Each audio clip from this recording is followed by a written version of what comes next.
Halo, selamat pagi anak-anak yang terkasih. Selamat bertemu lagi dengan Ibu dalam pelajaran SSA dan literasi. Hari ini kita akan membahas Walking with Bible. Tentu kalian tahu ya, apa itu Bible? Ya, ini penampakannya, kitab suci. Sebentar lagi kita akan memasuki bulan kitab suci nasional. Dan sekarang kita akan bersama-sama memperdalam apa itu kitab suci. Kitab suci adalah tulisan-tulisan suci yang diilhami oleh Allah dan mengungkapkan iman, terutama iman Kristiani. Alkitab dalam Gereja Katolik terdiri dari 46 perjanjian lama dan 27 perjanjian baru. Nah, dalam perjanjian lama itu terbagi dari 39 kitab dan 7 kitab Deuterokanonika. Kitab Deuterokanonika ini hanya ada dalam Alkitab dalam Gereja Katolik. Yang membedakan Alkitab dengan agama Kristen Protestan. Jadi, keseluruhan kitab dalam kitab suci kita atau Alkitab ada 73 kitab. Sekarang kita akan lihat dari perjanjian lama. Nah, perjanjian lama ini kitab-kitab yang ada terdiri dari yang pertama hukum-hukum Taurat.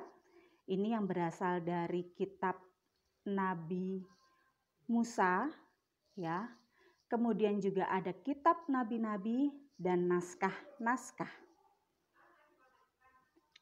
5 buku pertama dalam perjanjian lama yang merupakan intisari atau juga cikal bakal perjanjian lama itu sendiri.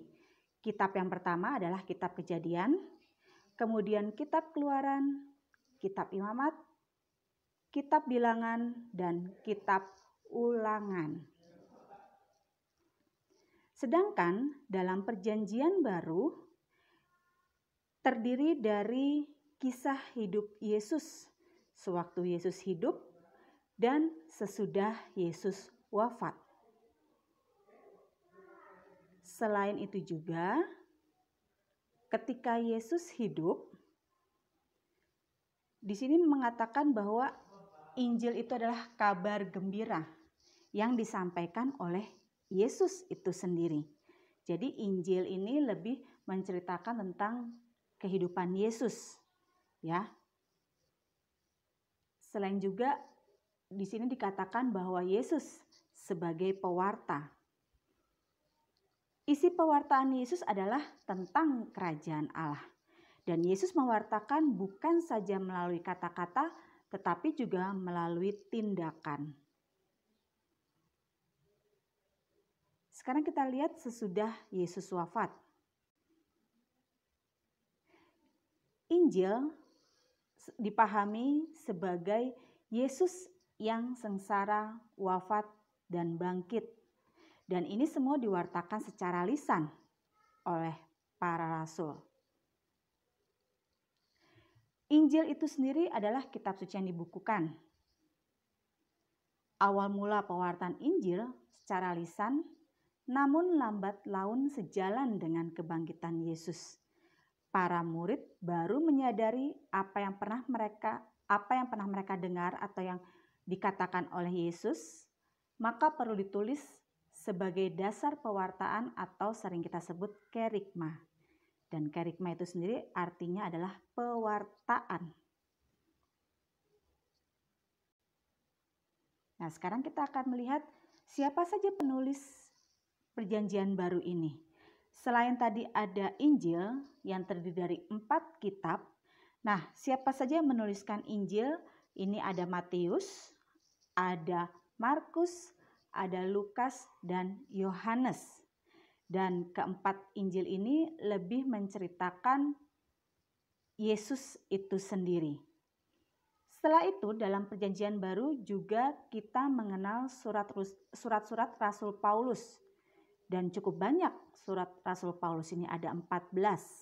Contohnya nih, yang pertama, surat Rasul Paulus kepada jemaat di Roma. Kemudian ada juga 2 surat Rasul Petrus. Tentu saja Rasul Petrus yang menulisnya. Selanjutnya 1 surat Rasul Yakobus, 1 surat Rasul Yudas, 3 surat Rasul Yohanes, dan Wahyu. Jadi Wahyu ini, kitab Wahyu ini yang menuliskan itu adalah Rasul Yohanes.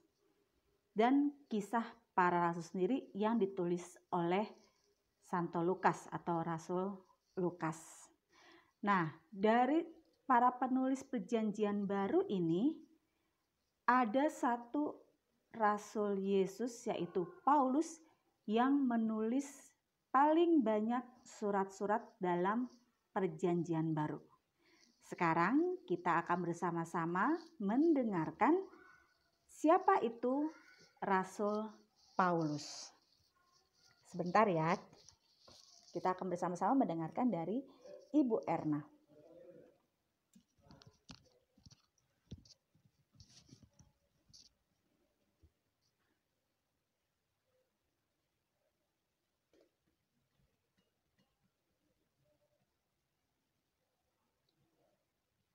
Santo Paulus, ketika pertemuan di padang pasir, itu Santo Paulus itu dikenal sebagai pelindung para teolog, misi, dan umat Kristen non-Yahudi.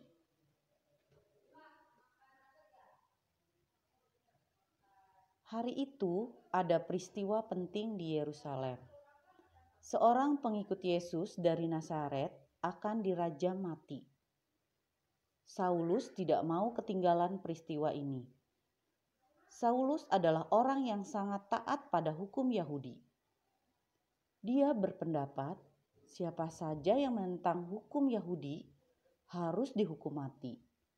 Maka hari itu Saulus ikut bersama-sama dengan penduduk Yerusalem untuk melihat Stefanus, si pengikut Yesus itu, dihukum mati. Melihat hal itu, Saulus bertekad mengejar dan menangkap para pengikut Yesus yang lain. Dia mendengar kabar bahwa pengikut Yesus banyak yang melarikan diri ke Damaskus.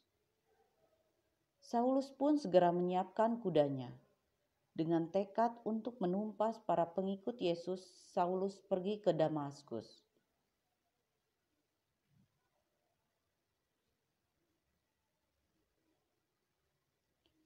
Perjalanan panjang melewati padang gurun yang kering dan gersang tak menyurutkan langkah Saulus.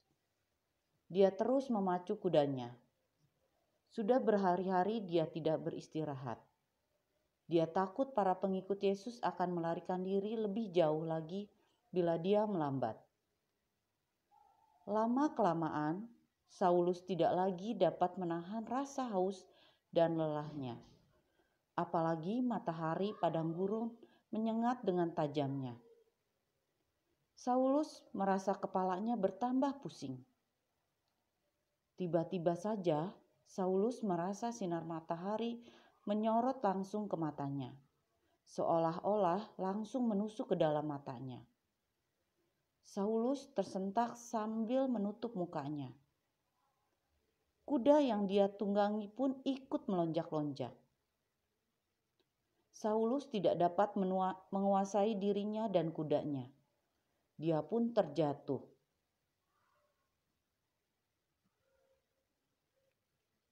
Ketika hendak bangkit, tiba-tiba didengarnya sebuah suara.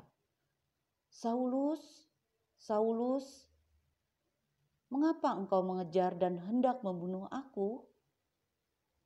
Saulus terkejut mendengar suara itu. Dia berusaha mengangkat mukanya, tetapi ia tidak dapat melihat apa-apa karena cahaya di depannya sangat menyilaukan.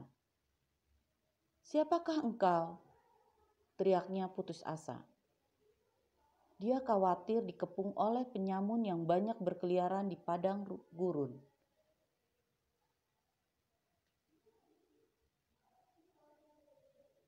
"Aku Yesus yang engkau kejar-kejar dan engkau bunuh." Saulus tersentak mendengar jawaban itu. "Bukankah Yesus sudah mati? Mengapa sekarang berdiri di hadapannya?" Namun, bukan itu saja yang membuat Saulus heran. Suara Yesus terdengar begitu lembut. Tidak ada kemarahan, apalagi dendam. Saulus tertunduk mendengar jawaban itu. Dia telah menyeberangi separuh padang gurun untuk mengejar pengikut-pengikut Yesus. Namun sekarang, Yesus berdiri di hadapannya dengan penuh cinta. Suara Yesus begitu lembut, membuat hatinya dipenuhi dengan kehangatan. Dia tidak merasa lelah apalagi pusing. Entah mengapa, Saulus merasa sangat malu dan menyesal.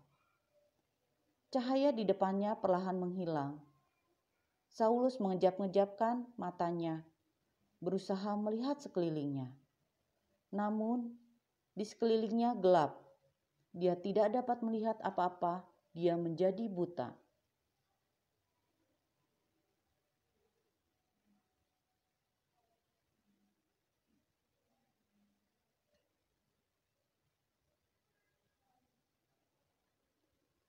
Akhirnya, dengan tuntunan kudanya, Saulus pergi ke Damaskus untuk mencari Ananias, seorang iman kenalannya. Saulus tinggal selama beberapa lama di rumah Ananias, sampai dia sembuh dari kebutaannya. Selama itu, Saulus belajar tentang ajaran Yesus dari Ananias. Rupanya Ananias pun sudah menjadi murid Yesus. "Bapak, sekarang aku mau berkeliling dunia dan mengajarkan ajaran Yesus," kata Saulus suatu hari. Saulus yang sekarang dipanggil Paulus lalu menghabiskan hidupnya untuk mengajarkan ajaran Yesus Kristus. Dalam perjalanannya ke Roma, Paulus ditangkap oleh Kaisar Nero dan kepalanya dipenggal.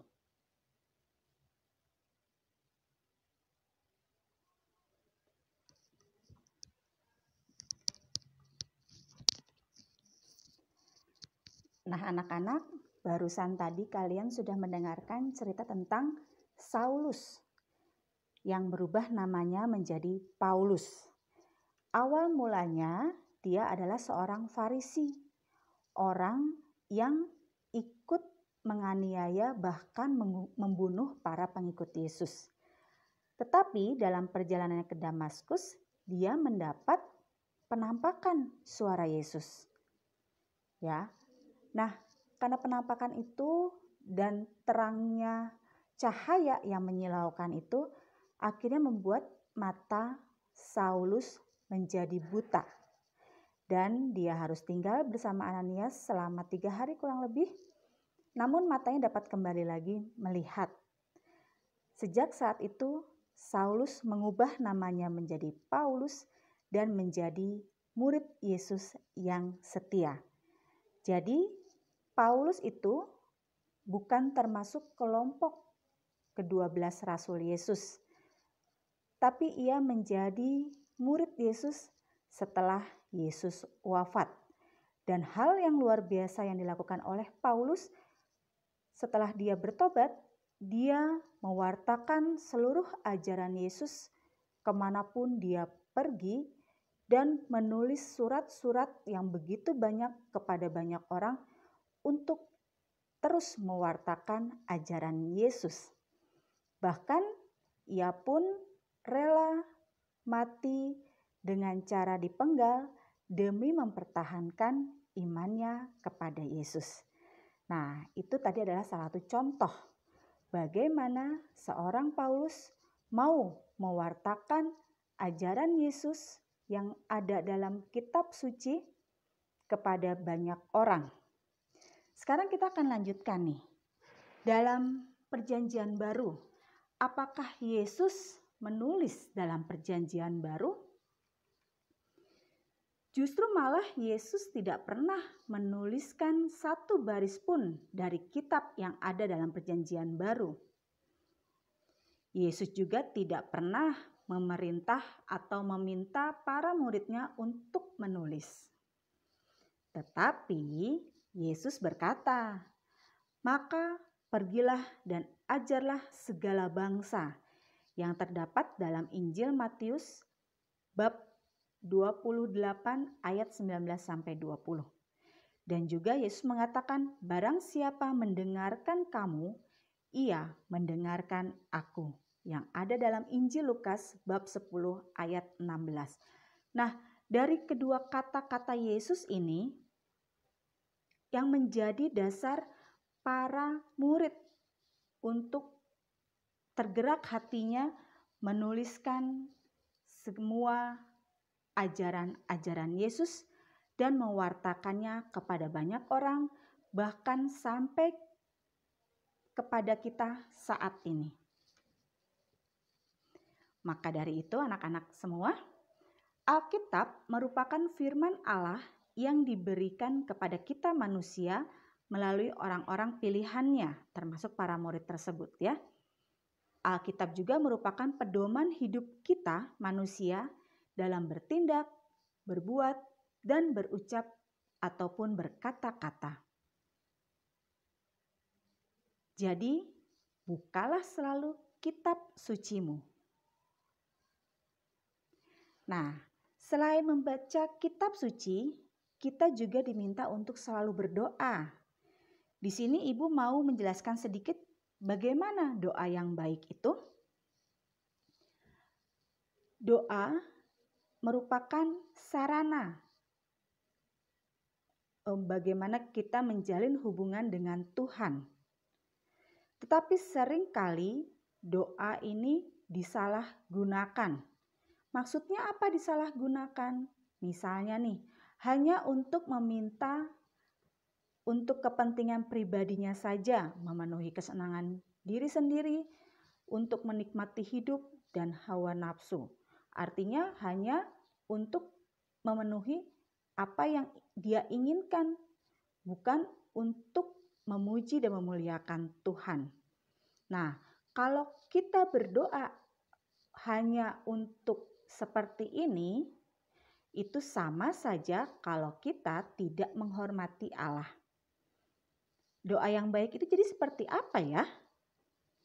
Doa yang baik harus disertai dengan niat yang tulus dan sesuai dengan kehendaknya, sehingga mendatangkan berkat atau rahmat yang sesuai dengan kehendak Allah. Maka kita memohon kepada Allah supaya bijak dalam menentukan niat berdoa.